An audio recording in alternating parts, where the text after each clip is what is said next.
lines. The first week or so, I had two kids, then I had two kids the next week and one. Then they went skiing for 3 weeks, so I had nobody. But I showed up anyway, and I was at work, and there was one Thursday. I knew no kids were going to be there. But my coworker says to me, "Hey, we're coming tonight." I'm like, "What?" And I was like, "Okay." So she brought her husband and another coworker from one of the other classrooms. And so we had three 20-somethings hanging out with me, the 45-year-old old guy. And we just did art, but that led to conversations that were about spiritual things and deep things, and it was really cool to connect with those three and just to be able now to connect in a different way with them. And this week, last week, sorry, we had a new kid come, and he's a part of the elementary school, so we have like 3 or 4 that are connected. And so he came last week by himself. We had fun, but I told him we'd paint next week no matter who came. And so then I had 2. One that came before. So I got to teach them some painting stuff. And it was just really cool to see their eyes open up, to see and express themselves in a different way. And so it's been a wonderful start, and it's only going till the first Thursday of April is our last week of the connections. I wanted to make it a set amount of time to kind of see where things go. And it's very promising, and I love to see kids and young adults and all that in our building and doing things. And then they start to ask questions. They start to connect with, and it's been really cool. So, are we ready? We good?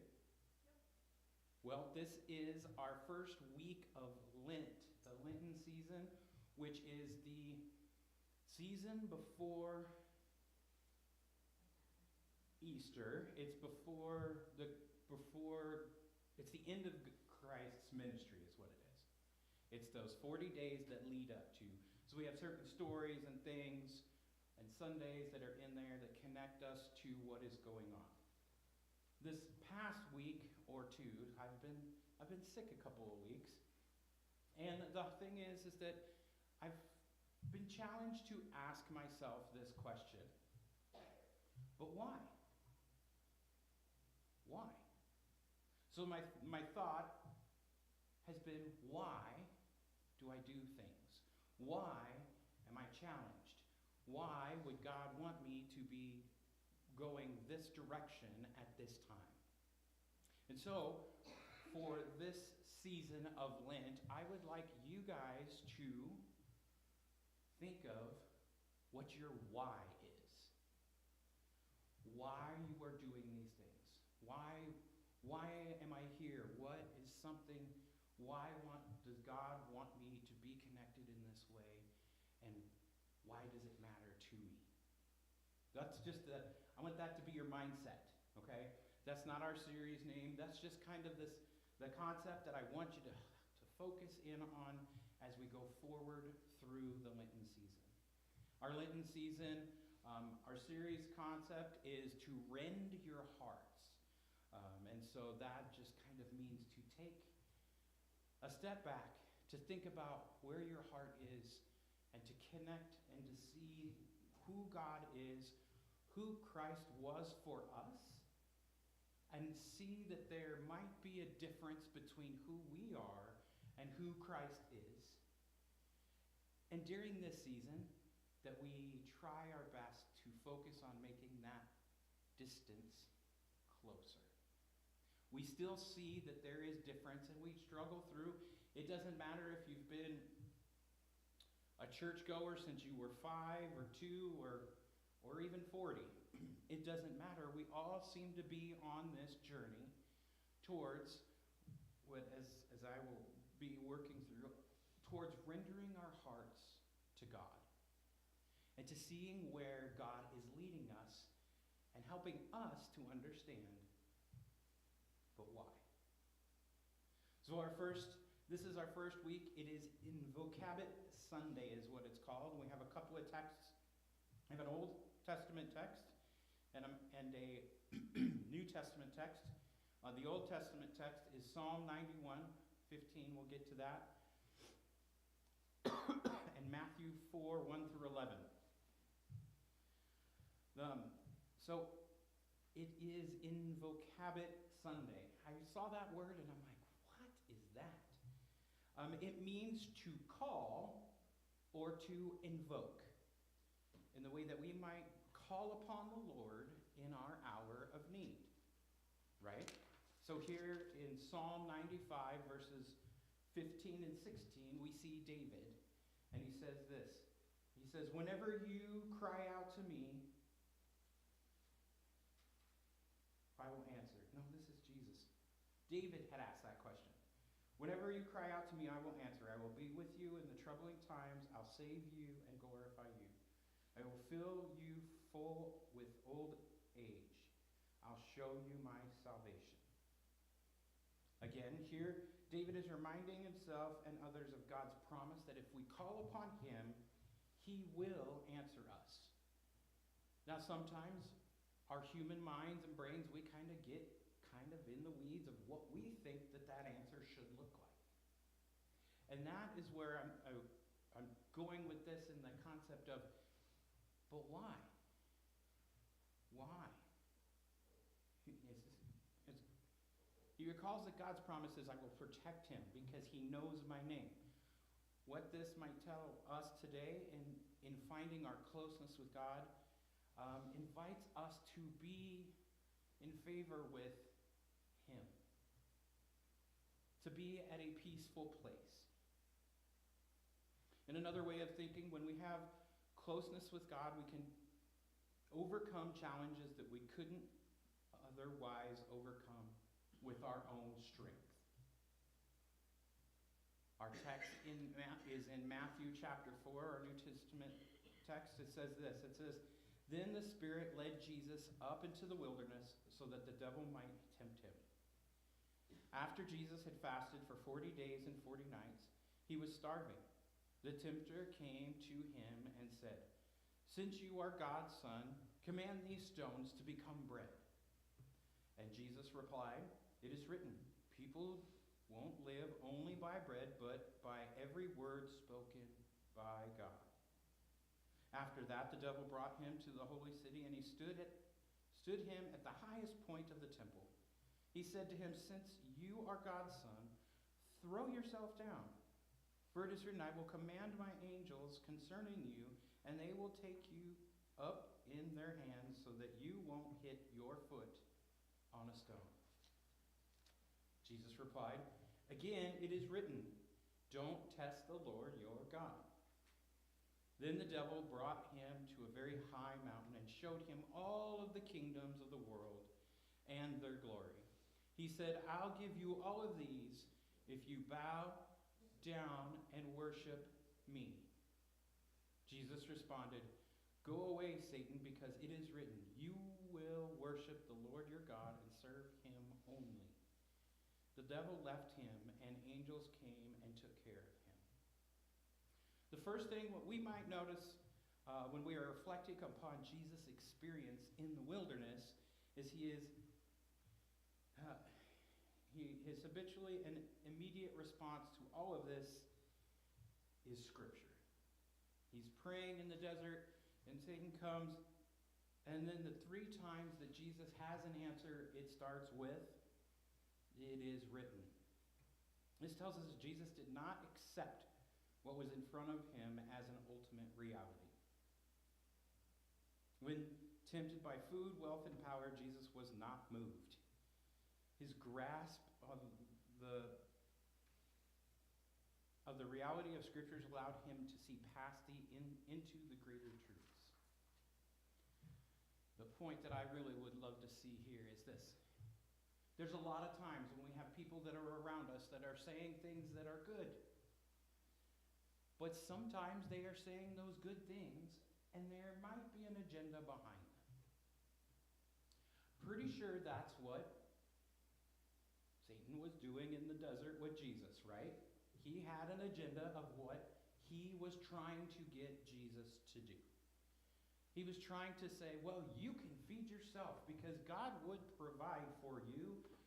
You're the one, so you can have bread. Or you know what? Even if you decided to just take a skydiving swan dive into the rocks, God's not going to let you be harmed. And then he takes him to a mountain and says, me and Marty were talking about the stone house on Mount Spokane, and up there you can see all around. You see all of these kingdoms. And they will be yours. Whatever. Jesus knew. That's already mine. That's good. You might as well get behind me and keep going, because you know what? I know who I am, and that I am called for a purpose.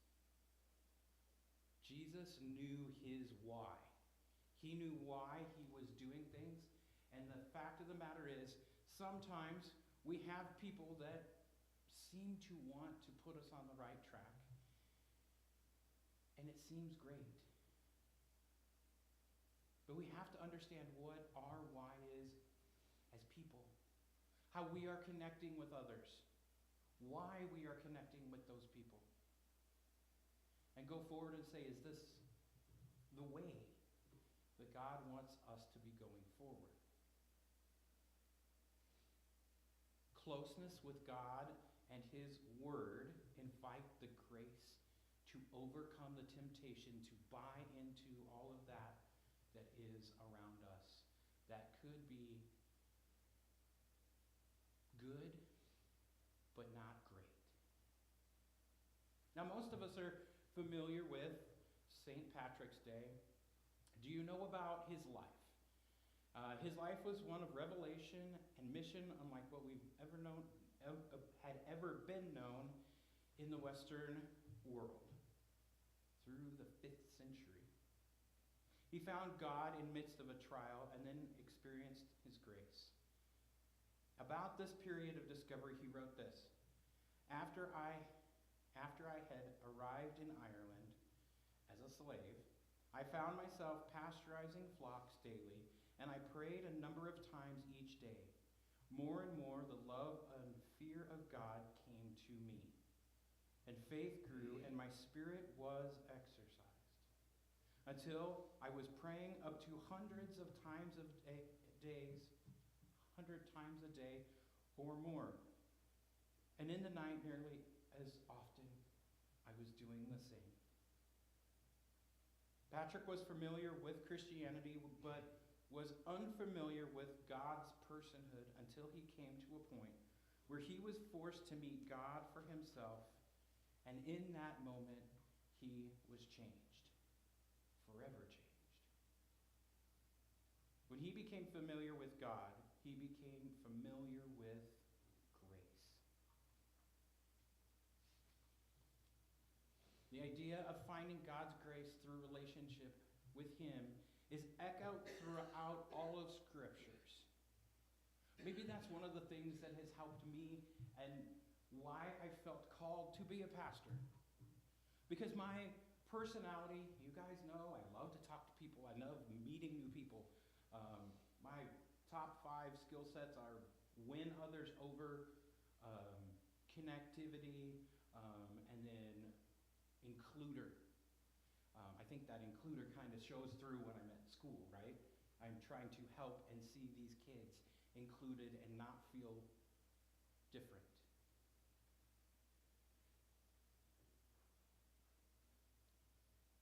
So for me, and I hope for you, that you would see that the story of our lives and the story of Christ, they're very relational. There's this interconnectedness that happens between us that is there. In James chapter 4, verses 7 through 10, it says this: Submit yourselves, therefore, to God. Resist the devil, and he will flee from you. Draw near to God, and he will draw near to you.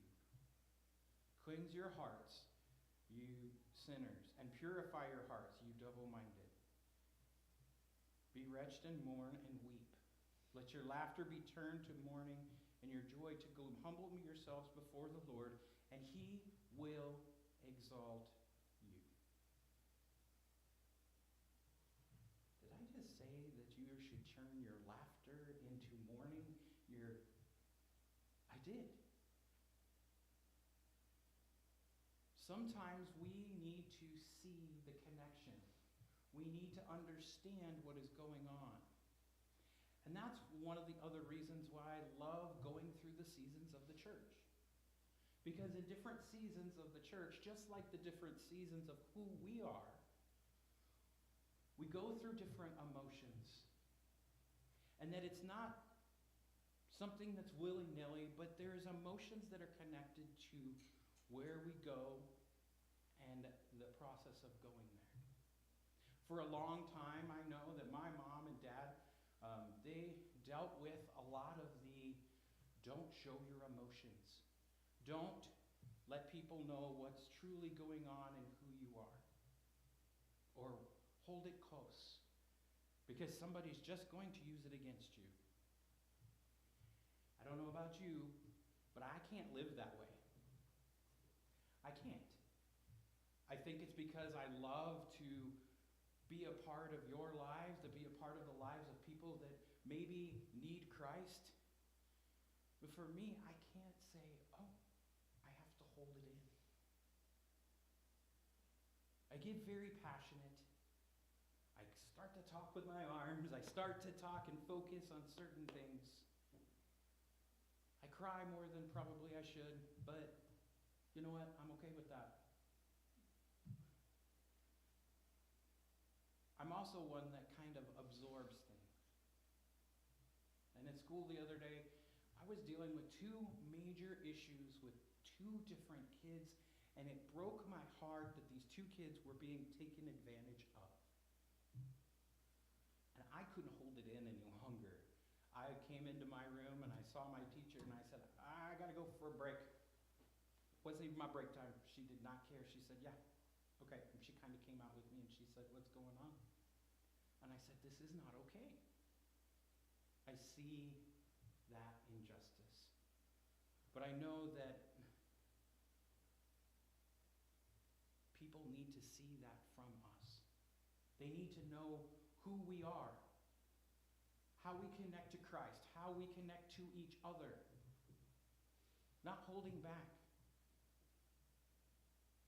but not doing it in a judging or demeaning type of way, in a peaceful, loving way.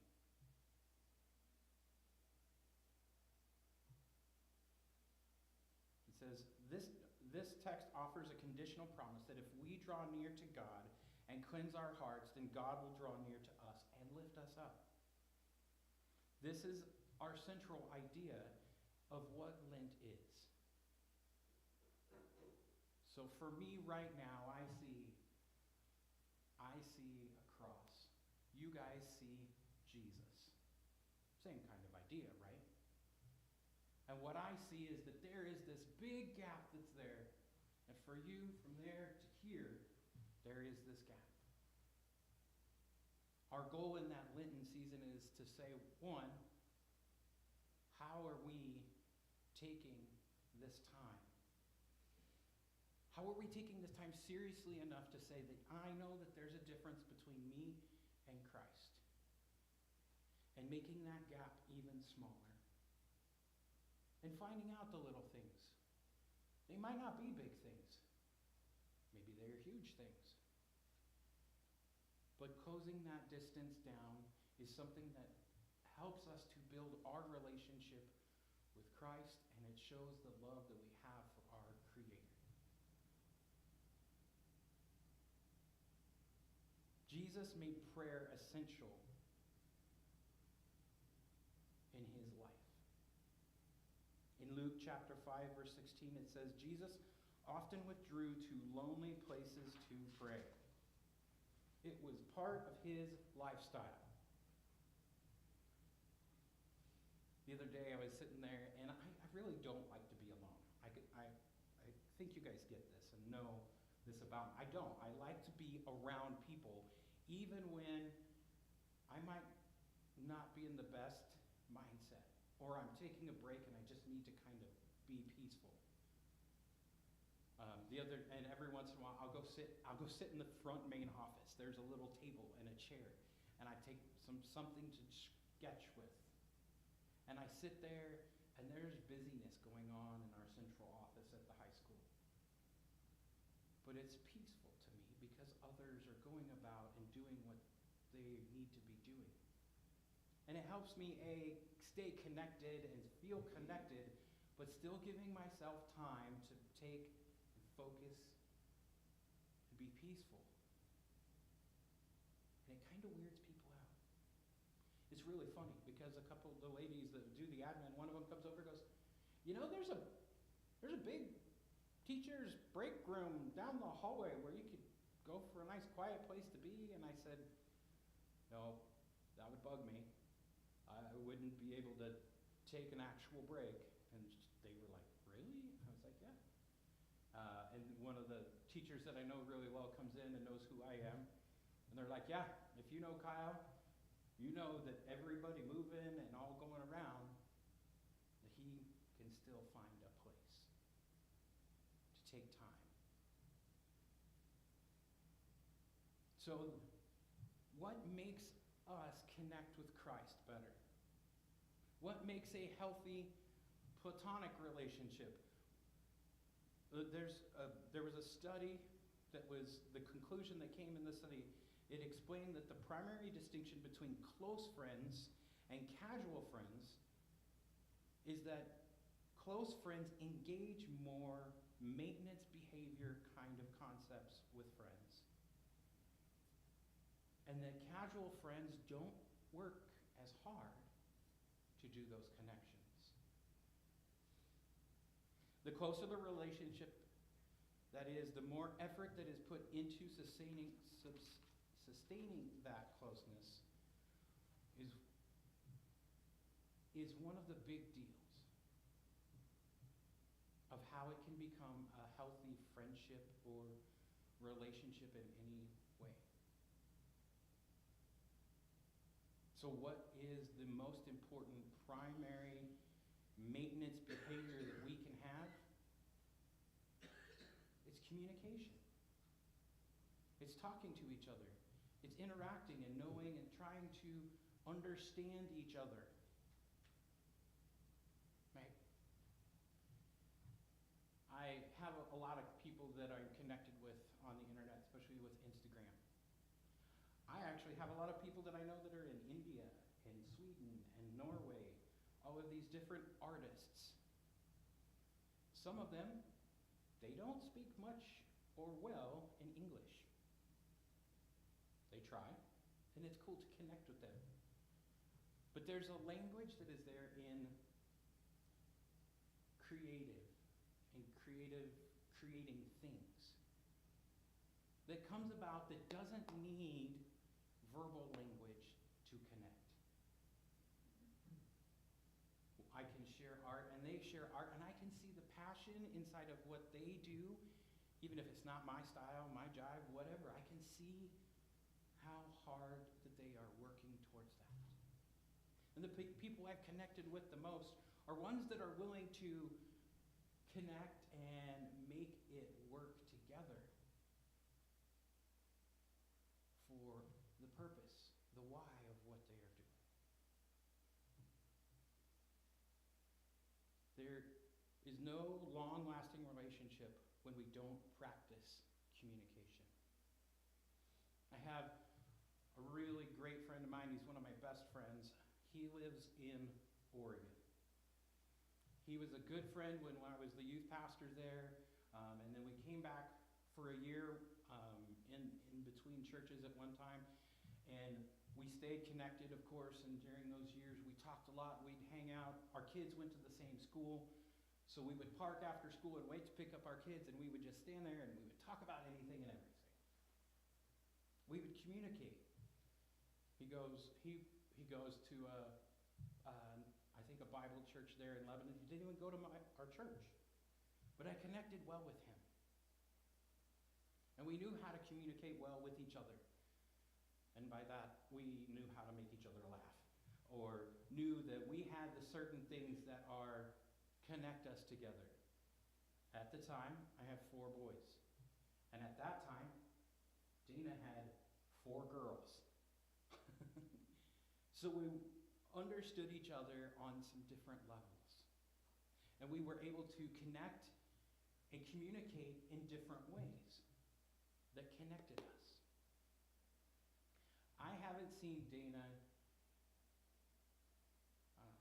probably 10 years. Maybe. Yeah. And the last time that I did see him was at one of our wonderful friends' funeral. He was a pastor. But every time I talk to him on Facebook or Instagram, it's different.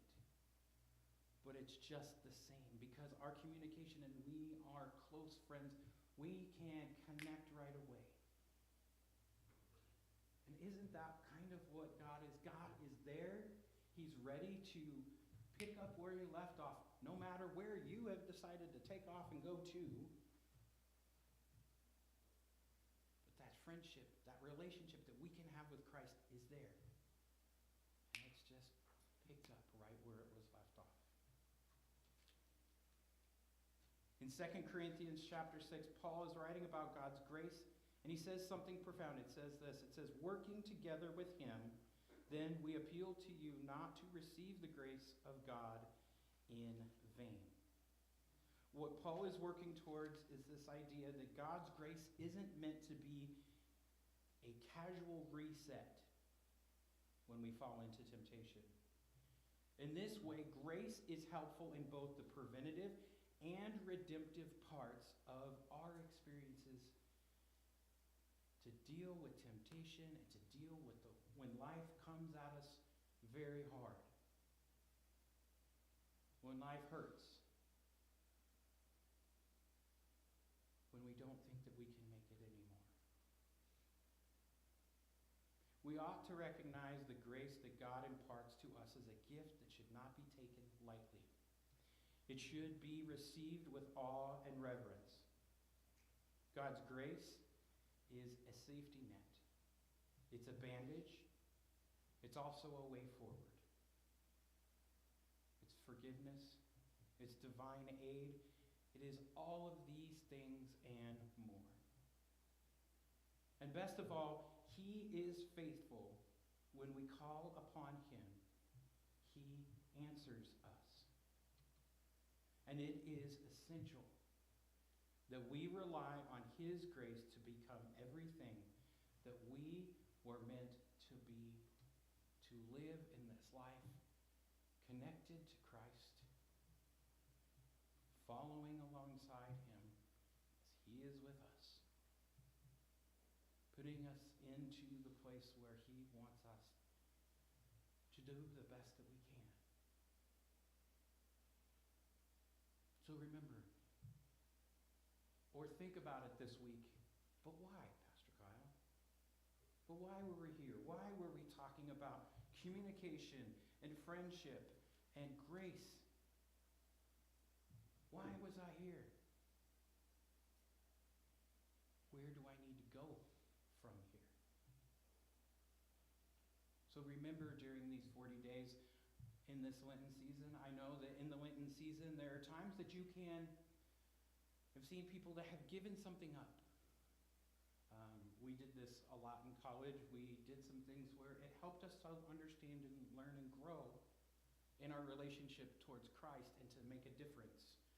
Now, it was something that was just a little reminder. For me, it's not something that makes me holy because I decided one year in college to give up my tennis shoes. And then I walked around in flip-flops the whole time. That doesn't make me more holy. It helps me to understand the relationship that I am building and walking with to be closer to the one who gave his life for us. To know that I'm not perfect, but that is okay. And that we understand the need to find what our why is. Why are we doing this? Why is this a passion that we have? This this Lenten season, I pray that you would take time throughout this week to kind of say, God, how can I work on my communication this week with others? With you, God, with my loved ones around us, with those in which you have good, deep, personal friendships or even casual friendships that you might need to just say, hey, how you doing?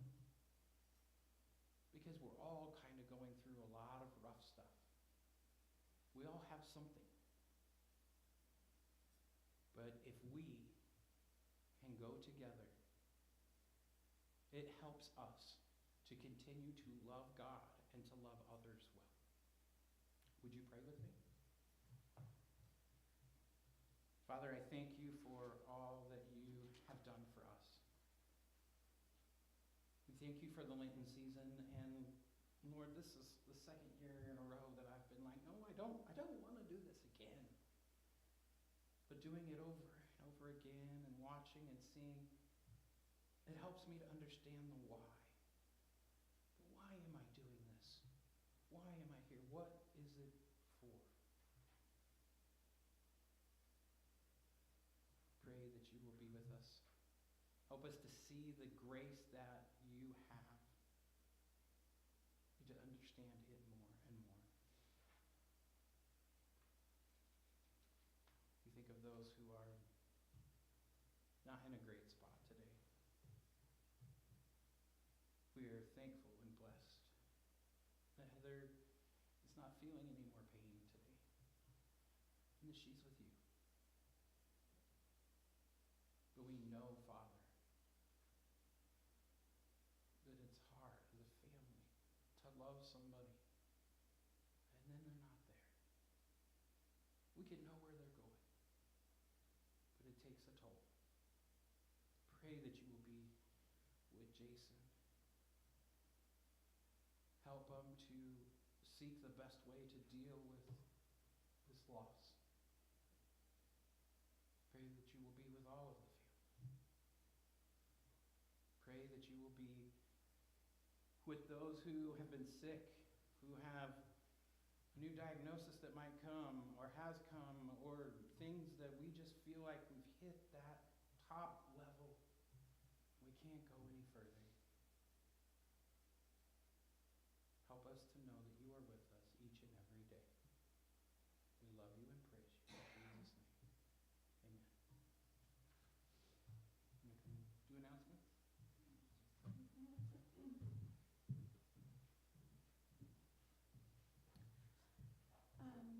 In the foyer, there is our voting. They're little blue slips. Sorry, Kyle thinks he's taller than me. There's blue slips in the sanctuary. They're kind of by the bathroom on that little table by the wall. If you haven't voted yet, I encourage you to vote. If you are a church member on our board members elections, it's just a yes or no vote for Dave, Angela, and Bobby. Alyssa has stepped down for this next year as she's planning a move to move in with her daughter and her son-in-law, and so they're in the process of working through that.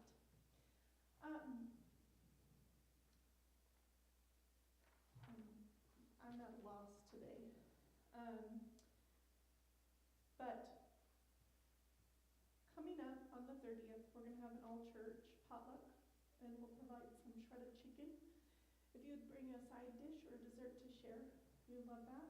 We are beginning the process of gathering candy for our Easter egg hunt. I know financially we're not doing great. I get it as a church. And I thought, should we even do it this year? But God said, you know, we have to keep doing things that outreach to our community. Right. Even if they might stretch us, even if they're a little bit hard. It's how we bless our community and let them know we're here for good.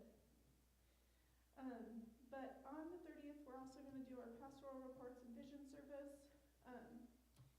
So just continue to pray for Lakeside. Continue to pray for us here. And these sheets with upcoming events are up there underneath the TV, so you're welcome to take one if you'd like. If you have any questions about what's on the sheet, sometimes I do get things wrong on here because I'm a little bit scatterbrained, you can ask me. Anything else? Okay. Service for Heather The service for Heather is March 20th. is March 29th, is It's it? a Saturday, right? We don't have a time yet, or if they need assistance with anything, so we're just kind of waiting and see until we hear some more information, and I'll send out a text about that, okay? Yeah, And we'll March. announce it as soon as we know. It's gonna be at Pine Lawn. At Pine Lawn. Okay, any other announcements? Anything else anybody needs to know? Okay, we are so glad to be here, to be with you, and I pray that God will equip, engage, and help us to not only grow spiritually, but to grow numerically here at Lakeside. You are all dismissed, and again,